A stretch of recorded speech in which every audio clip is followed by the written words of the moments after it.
Michael Knowles recently made a comment at CPAC, a conference which I attended this year, 2023, and that has set a lot of people off. So I want to sort of analyze the comment he made and try to talk through some of the implications of what he said and some of the concepts mentioned therein. So as I just mentioned, my friends, if you have been watching CPAC, which as of the posting of this video has just passed, I was there, on Twitter, you're watching it online or whatever, you may have seen a clip I'm about to show you of Michael Knowles, the famous conservative commentator, saying the following about transgenderism. Take a look. There can be no middle way in dealing with transgenderism. It is all or nothing. If transgenderism is true, if men really can become women, then it's true for everybody of all ages. If transgenderism is false, as it is, if men really can't become women, as they cannot, then it's false for everybody too. And if it's false, then we should not indulge it, especially since that indulgence requires taking away the rights and customs of so many people. If it is false, then for the good of society, and especially for the good of the poor people who have fallen prey to this confusion, transgenderism must be eradicated from public life entirely. The whole preposterous ideology at every level. Well, that one comment set off a firestorm of allegations and accusations, which truly have overshadowed the significance of the CPAC 2023. Indeed, there were plenty of Twitter users that called Michael Knowles a genocidal person, who said that he wants to sort of genocide all trans people due to what he said. There are others who called, like myself, who called for temperance and called for moderation in our tone and how we address certain particular issues and how we display our convictions towards them. And this entire conversation has become so muddled, Mr. Knowles has actually threatened to sue certain publications for libel for allegedly misrepresenting the extent of what he said. And of course, if you Google CPAC, this is one of the stories that comes up. If you Google Michael Knowles, this is one of the stories that comes up. So this one event has unfortunately overshadowed what was otherwise a great conference of ideas sharing and sort of revelations of monumental proportions that are quite important for the American political conversation. You know, as someone who was there were so many different sessions, so many different speakers who spoke well. Nigel Farage, for example, gave a rousing speech about the culture war and preserving the importance of biological sex in our social calculations, which is kind of what Knowles is getting to. I'll get to that in a second. There was Mark Levin, who was called the Great One by many people, who also gave a rousing speech.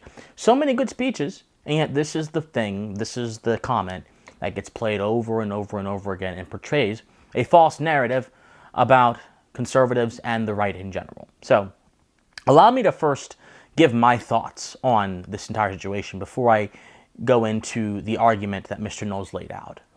I made a tweet that has gotten a little bit of traction in which I said, in a pluralistic society, there are many different modes of living, and it is up to us as rational agents, moral agents, to determine which is best for us, so long as that particular mode of living does not infringe upon the rights of your fellow man, because that would be antisocial, that would be immoral, and that would break down civilization. Now, having said this, there are several people who told me, well, Christian, what about the children? What about the fact that there are trans people going into women's sports and that's being forced onto them? I'll address all of that in a second. But my core point still stands. There are two primary objections that I have to how Mr. Knowles phrased his arguments. Number one, one is a definitional one. He said transgenderism, which many folks have said references gender ideology. But transgenderism, properly construed and understood, is not strictly about gender ideology, although it is connotated in such a way. Transgenderism is the condition of someone being transgender, which is the condition of someone not wanting to reflect their biological sex through their mannerisms, through their actions, and even through their own biology, which is why there's hormone therapy and gender replacement therapy, which can morph your body to look like the other sex, even though fundamentally you are still the sex you were born at. Conservatives understand this. People who are people of rationality and logic get this. But that's what transgenderism is. It is a condition of being transgender. It is not an ideology, even though it is associated with gender ideology. Gender ideology are the ideas that justify such a radical change of the human body to meet these sort of standards that are said to be reflective of someone's true self, because, and this is how the argument goes for the gender ideologist, because our true selves are filtered and crushed by the oppressive weight of social structures. If you've ever heard someone say that gender is a social construct, they are essentially reflecting a core tenet of gender ideology. We can go all the way back to the 90s, where people like Judith Butler were one of the first folks to really articulate what this means in the context of womanhood. And I would even say Judith Butler played a big role in the destruction of womanhood that is being seen throughout society today. But Michael made a misnomer. By saying transgenderism, he unwittingly implicated people as opposed to ideas. Now, in all fairness, he did say this ideology needs to be fixed or removed, but by the time you've already implicated people, you can't easily move on to making it about ideas. You can't easily move on to making it about the abstract when you talk about the concrete. So that's one thing you have to understand. Transgenderism is not merely an idea. It's first and foremost a condition which is associated with broader ideas that are ultimately destructive to the West. Now, the second point I want to make, my second objection, is that Michael used an abstraction in his claim, and that is, Michael said that it should be eradicated from public life. Well, first of all, that's an abstract term, which doesn't have very good correspondence to reality. Whenever we talk about concepts or ideals or definitions, we should always strive to understand one thing. How well does this concept, ideal, or definition fit into what is true? How well does it correspond with reality? If something defies common sense and does not correspond to reality, then by golly, it should be rejected by any sane, rational person. One of the reasons why we have such a problem in America today on a cultural level is because so many of our academics and so many of our government policies and much of our discourse is mired in anti-common sense language, which belies reality, which assumes certain premises that are not true, and therefore leads us to false conclusions. This is why I think philosophy is so important to have when we talk about these very important issues. But public life suggests a few things. Number one, the idea of public life suggests that there is a sort of obligation that I have to everybody to behave in a certain way that accommodates their taste. Now, on a very basic level, there's an obligation that we have as members of society to respect each other, our property, our life, and our possessions, to fulfill our promises, which is justice, and things of that sort.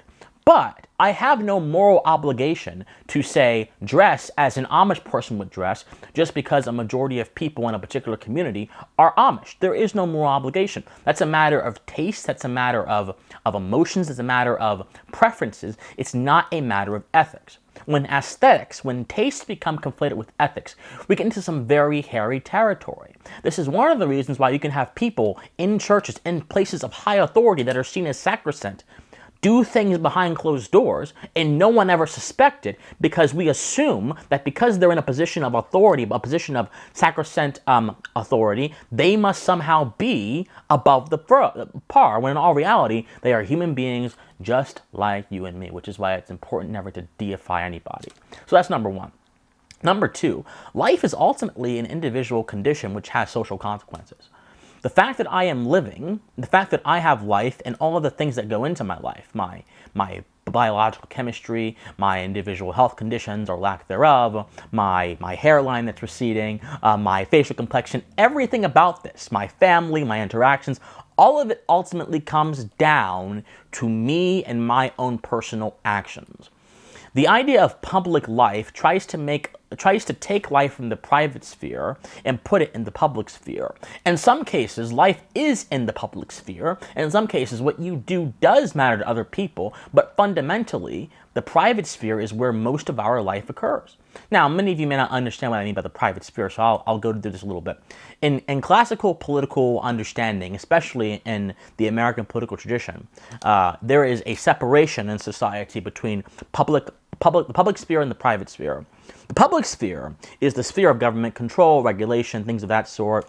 The private sphere is the sphere of the individual and the family.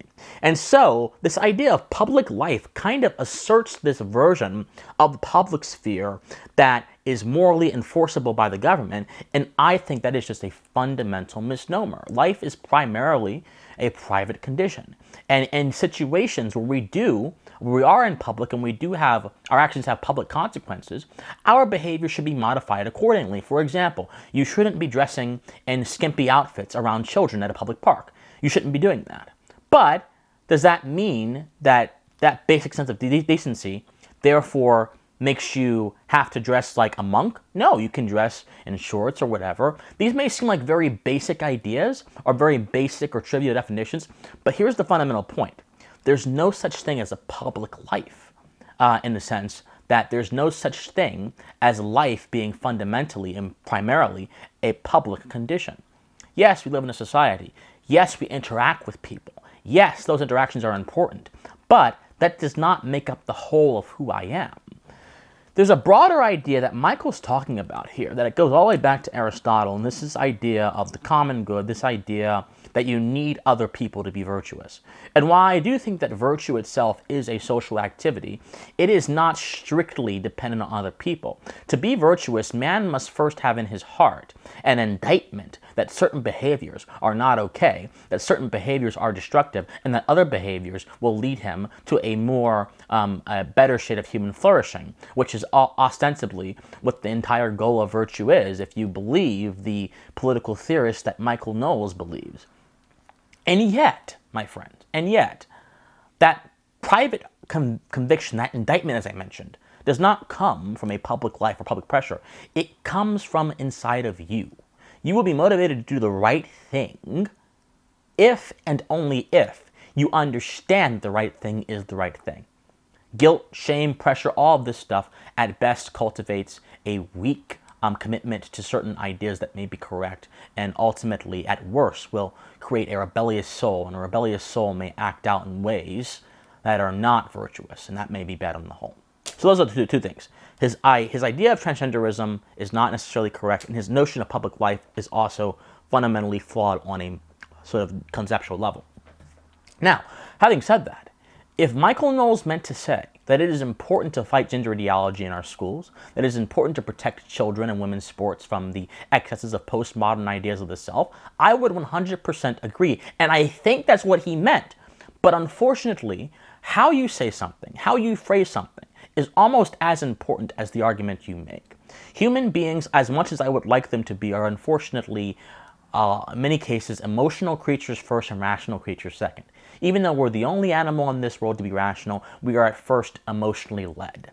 And so, there are certain words you say that will trigger off an emotion in someone's heart and someone's brain, and that emotion will overshadow their ability to see your argument. Ultimately, how someone interacts with your argument, if you phrased it correctly and you've done it in a proper way, is not your problem. But if you have something that you can do on your own to make your argument clearer and better and more efficient in terms of how it reaches people, that is your problem, and Mr. Knowles did not do that. As much as this is not an attack video on Michael Knowles, I just think, on the right, as conservatives, it is our duty to ensure that what we say and how we say is said in the best way possible, not to provoke emotion, but to provoke rational thought and to adhere to the truth. So, I personally don't think that how he said it was correct. And also, the fundamental point about pluralism, it comes to a point in time where a grown transgender adult is none of my business. A grown, over 18, transgender adult who wishes to practice their lifestyle with those who are like-minded in their own corner of society is none of Christian Watson's business. It becomes my business when children are impacted. It becomes my business when drag queen story hours become ubiquitous across the United States and they are in libraries convincing kids that gender ideology is okay. It becomes my business when the military or when government-funded institutions are sponsoring certain types of surgeries. It becomes my business when childhood innocence is threatened. It becomes my business when the idea of a trans kid is accepted not as blasphemous, but as benevolent and necessary. That's when it becomes my business. But there are an entire group of trans people that want nothing to do with any of the things I just mentioned, who simply want to live their life in peace and simply want to live out their idea of themselves. And to them, I say, go ahead and be your authentic self, or how you perceive yourself. What you do is none of my business. I'm a gay man. There are plenty of people, maybe even some who listen to me, who don't believe homosexuality is a good thing or whatever, but I'm not going around trying to indoctrinate kids into sexuality or whatever. I am living my life, and I'm enjoying my life. I'm trying to understand things. I'm trying to cultivate better mentalities. I'm living my life. And that's really how we should handle a lot of these different social activities. There are many ways of living. Not all of them are good for us, but all of them are permissible on a moral level, so long as it does not fundamentally harm someone else. The moment it harms someone else is the moment the society becomes interested in quashing and attacking that harm. This means that we need to have protections for children in various different areas. This means that we need to confront certain ideas that are being sicked upon them. But it does not mean that we need to go and attack and denigrate people who simply have an eccentric way of being. My friends, I love you guys so much. If you love me, go to my Patreon, patreon.com/officialcwatson, my PayPal, officialcwatson@gmail.com. Like this video, comment on this video, share this video, subscribe to this channel. I love you guys so much, and please stay pensive.